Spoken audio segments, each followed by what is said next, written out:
and specifically inventors to take charge of creating economic growth in our region.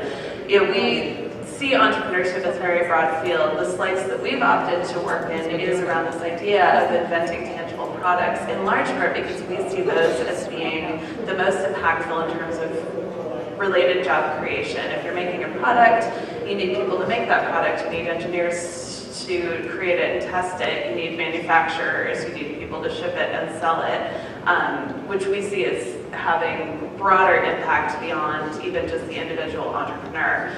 But in order to do that, you need people who, as they're coming up through the school system and then into the university system, who aren't treated as commodities for larger companies that don't necessarily have any loyalty to the places where they are, but rather you need them to see themselves as entrepreneurs from the earliest years. You need to have them see themselves as being capable of doing that.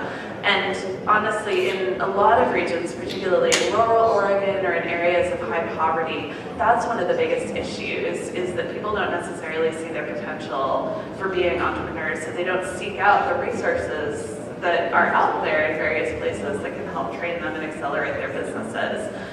What we've noticed is that when someone comes in and brings those resources to them, the transformation is actually quite remarkable. We fund a program out of Portland State University called MESA, which is a middle and high school invention education program that goes into Title I schools, so very poor public schools, and works with students to teach them the process of inventing solutions to problems they identify. And you may have seen in the news recently that the state is talking about how our graduation rate has inched up a little bit, so that maybe we're only 49th in the nation now. Kids who participate in MESA from middle school through high school and who are taught this entire time about their potential for entrepreneurship, we've seen a nearly 100% graduation rate in those kids. And so that, I think, is really both the challenge and the impact that we are trying to address. We want people to understand that they have potential and purpose beyond making someone else wealthy. We think that people can have a positive impact on the world around them, and that they don't need a big company to necessarily enable that. There's going to be a lot who go into big companies, and that's great. That's really critically important. But if we teach them entrepreneurship and invention all the way through school and all the way into college, everyone is going to benefit, and we're going to lift all boats. So, question for you, Gerry. Given all the budgetary challenges with the state, obviously there's a pool of money in OGB and there's a constant challenge with OGF. Do you see an opportunity to perhaps partner and maybe talk about partnering with like maybe a public-private enterprise type situation, and how does that really, and how that would impact the underserved regions around Oregon and the Pacific Northwest? Well, certainly I see the opportunity to do partner. One of the things we've actually started to do is partner with some of the foundations because they have impact-oriented investing.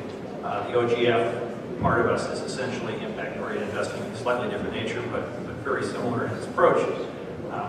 And so working down that path, I think there are opportunities. I haven't yet seen the attitude on the part of industry to join that party.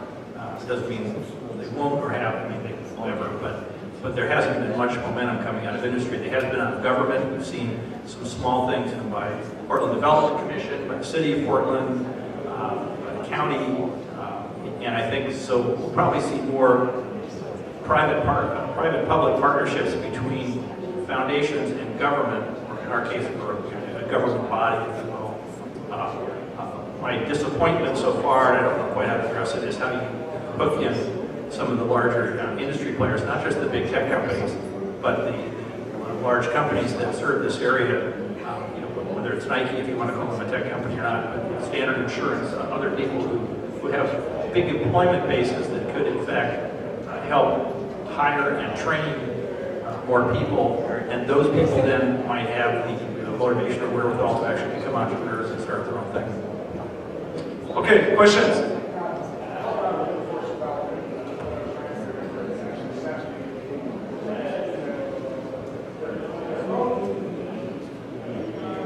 So we're basically opening up for questions. If this point. So please, once he's done, we'll rotate the mic, all right? Sure. So the Colorado Workforce Development, I think, is what you were referring to, and it's alive and well. So they're trying to bring together people like LinkedIn, some of the technology companies, along with the training programs to put that together. So that's we can talk about that afterwards. Thank you.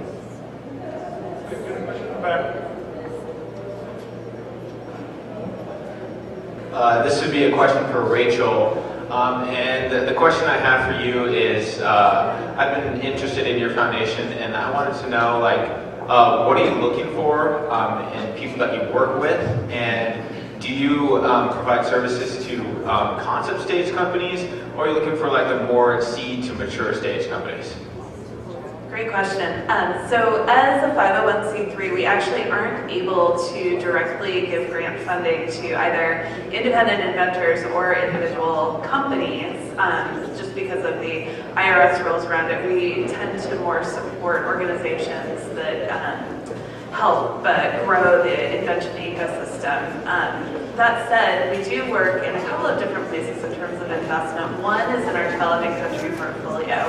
We do get involved in a fair number of what are called program-related investments, and this tend to be into funds that then turn around and support invention-based businesses that specifically reach into what are called bottom-of-the-pyramid populations. So they are sort of basic needs technologies for the poorest populations around the world. And then we've also been working at the ecosystem level to help advocate for investment opportunities for hardware companies here in the United States. And so part of my work with the Oregon Capital Scan Steering Committee has been to try to see who's out there who might be working in the hardware space and who has the patient capital that's needed to help support a hardware company. And through that, I've been able to meet quite a few people who actually do make individual investments in companies. Sure. So the reason I'm using the term hardware is because our founder, Gerry Lemelson, did all tangible product inventions, and frankly, we're seeking the best language to use to talk about tangible products. But basically, the area where we work is not in software apps, but rather in products. So this could be consumer products, nanotechnology, wetware, anything like that, but just something that has to exist sort of in the physical world. All right, there's a question back there. My name is Marie Tyball, and I do happen to work for the Portland Public School System. And Rachel was being very polite. We have, and I'm also a parent of a son in PPS, we have one of the lowest graduation rates nationally. It's egregious. It's embarrassing. I'm personally and professionally embarrassed by that. Along with one of the highest absentee rates. So no one wants to come to school, and not enough kids are graduating. There's a great model in Salem, right down the road. It's a public-private partnership. I'd like to invite anyone to go see it with me. A local development group ponied up $12 million. They bought a building. They partnered with Salem School District, and they're offering 2 CTE programs a year. Guess what? Manufacturing, construction, cosmetology, automotive. Frank Illy wants IoT down there now. So there are models right here in Oregon where I would say the most visionary work is happening around connecting students to industry. It's right down there. And I don't understand, we talk about an ecosystem, but our ecosystem is broken. We don't have an ecosystem for PPS and the local industry. And what is it that's keeping us? Why is industry not coming to the table? What do I need to be saying? What do we need to be doing as a community to come together? Because we're Oregon, we're a leader, and we're not a leader in this space. Does anybody want to answer that? Make a comment? Yeah, I mean, I can comment first, and I'm sure that others have something to say about it. You know, I don't know why industry's not coming to the table. I'm also a PPS parent. I have one child in elementary school and 2 more who will be in a few years. And my thoughts, though, honestly, I would love to move away from the paradigm of industry partnerships because I honestly see them as not part of an ecosystem. To me, an ecosystem is something where everybody's putting energy in, and everybody's taking energy out. So TIE is a great example of that because people are maybe getting funding and mentoring, and then they turn around and provide those same things to people coming up. And unfortunately, a lot of these industry partnerships, industry's using schools to get low-level workers. They're not using the schools to get people who are going to be moving up and becoming leaders in their companies. They're getting people to fill jobs that are available because maybe they're not paying enough for the talent that these kids have. And so I would honestly suggest maybe you're talking to the wrong industry. Maybe talk to entrepreneurs who don't necessarily want to hire those kids, but rather want to inspire them to turn around and become part of the ecosystem themselves. You know, Paige, who Joe mentioned, is a great example of that. She is an entrepreneur herself. She teaches the TIE Young Entrepreneurs program, but then she also brings kids in to intern at her company, not because she's expecting them to become her worker bees someday, but because she really believes in their potential as entrepreneurs. And I've seen the kids that she works with say, you know, go from one day trying to figure out the best way to skip class to wanting to show up and not just succeed where she's teaching, but succeed in all the classes so they can graduate and move on. So that's my thought on that. It might be a little provocative, but you asked for my opinion. Did you have a comment to that? I do, and it's that one of the things we need to remember when we say the term industry is that Oregon has the majority of our companies are small to medium size, and they have 25 to 50 employees, and so for them to engage in a meaningful way requires some assistance, right? They rarely have a full-time HR person who can think about onboarding interns and figuring out an internship program, let alone just getting into the school to provide students with the range of opportunities that exist in Oregon, whether they are low-paid, low-skill, or high-paid, high-skill. And so ways that we can do better at showing students the opportunities, because the entrepreneurship, in a sense of when you work for a small company that has 5 to 10 employees, is very different if you're thinking about working for someone in a company that has 100 to 500 employees. I would say there's some innovative models out there. Climax Portable Machining in Newburgh does a summer internship program with high schoolers that they engage their community partners around doing professional development with those students. Like, how do they set up a bank account? How do they learn lean manufacturing? And they do 9-month paid internships for their students, and these are high school students. Learn how to measure their ROI, and they're doing real work for the company that saves the company money, and so they're learning about the opportunities. Some have developed into apprenticeships for folks in manufacturing. Others are using it as a way to find out more about what opportunities exist and careers in manufacturing that they may not have thought about before. So there are some models, but again, since they're small, sometimes they're hidden and not easy to find. Can I comment? Sure. Sounds like we hit a nerve. So That was really good. That was a really good question. Just a simple way, and I'm going to try not to be real cynical about it. But no one really cares. It's not a real issue. If it was a real issue and we really cared about graduation rate, it was really important to all of us, we would move the dial, in my opinion. We haven't reached the point where it's needed necessarily. And we are a private alternative school in the way we're funded. We only get paid if students are enrolled. And we are penalized if students don't perform. And so there are accountability measures in place that motivate us. And so when you come to a Rosemary Anderson High School, everyone in the organization understands that young person is a customer. And that young person is a very valuable customer, because if we lose the customer, we lose the revenue. And if we lose the revenue, we've got an issue with our budget. So that changes the way in which you look at young people. And then also we're scrutinized in terms of our outcomes.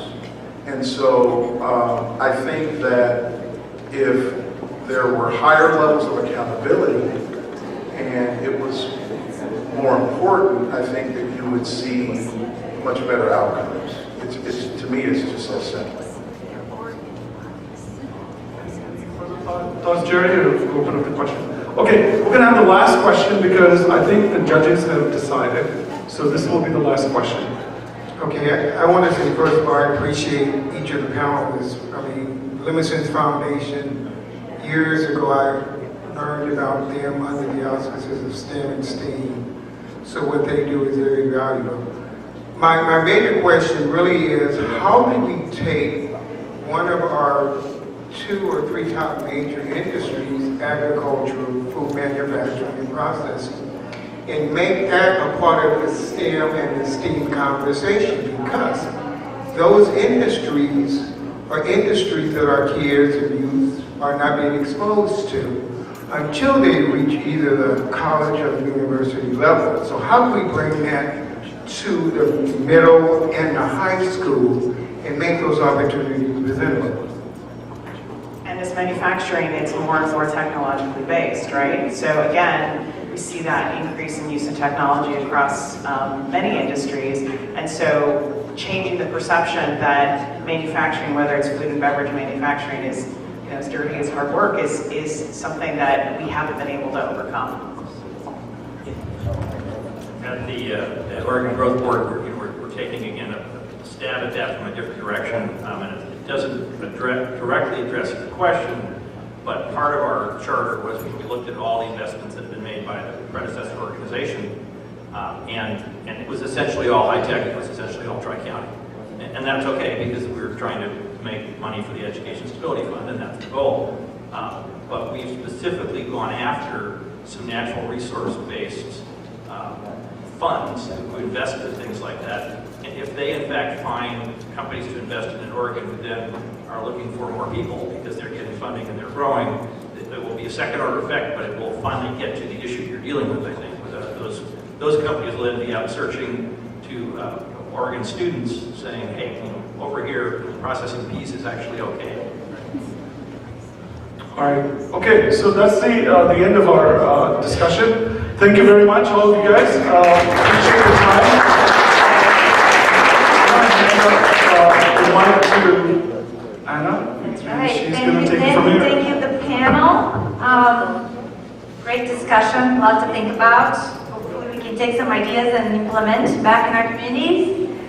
So now we've been waiting for the big time and to find out who is the winner of our pitch competition. So which companies are going